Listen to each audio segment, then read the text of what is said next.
आज सगळ्यात महत्त्वाचं म्हणजे मायक्रोसॉफ्टचा जो इव्हेंट आहे AI टूर, त्याच्यामध्ये आज श्री सत्या नडेला यांचे कीनोट ॲड्रेस होता, त्याला मी उपस्थित होतो।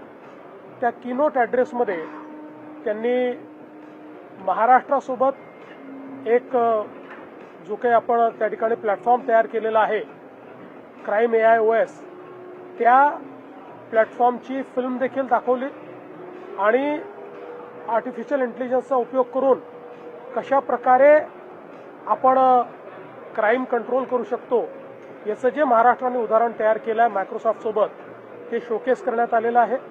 त्यानंतर त्यांच्याशी माझी वन-ऑन-वन मीटिंग देखील झाली आणि त्या बैठकीत इतरही क्षेत्रांमध्ये आपल्याला AI कसा त्या ठिकाणी यूज करता येईल आणि गव्हर्नमेंट ऑफ महाराष्ट्रासोबत AI को पायलट्स कसे तयार करता येतील याच्यावर चर्चा झाली।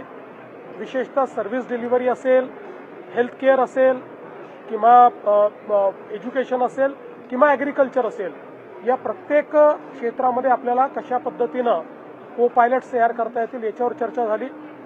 आपल्याला कल्पना आहे की नुकतंच माननीय प्रधानमंत्र्यांशी भेटून त्यांनी आजपर्यंतची मायक्रोसॉफ्टची सगळ्यात मोठी इन्व्हेस्टमेंट घोषित केली आहे, जवळपास $17 बिलियन। मी त्यांना हे सांगितलं की त्या इन्व्हेस्टमेंटमध्ये आपण महाराष्ट्राचा विचार करावा आणि त्यांनी देखील सांगितलं की निश्चितपणे आम्ही जे काही वेगवेगळे ठिकाणांचा विचार करतोय त्यात एक महाराष्ट्र अतिशय प्रामुख्यानं आहे। आत्ता देखील त्यांची बिगेस्ट इन्व्हेस्टमेंट ही महाराष्ट्रामध्येच आहे। त्यामुळे मला असं वाटतं की निश्चितपणे येत्या काळामध्ये खूप चांगली इन्व्हेस्टमेंट आणि टेक्नॉलॉजिकल सपोर्ट आणि AIचं एक प्रकारे महाराष्ट्राला हब करण्याकरता मायक्रोसॉफ्ट पुढाकार घेईल अशा पद्धतीने चर्चा झालेली आहे, जी अतिशय सकारात्मक आहे।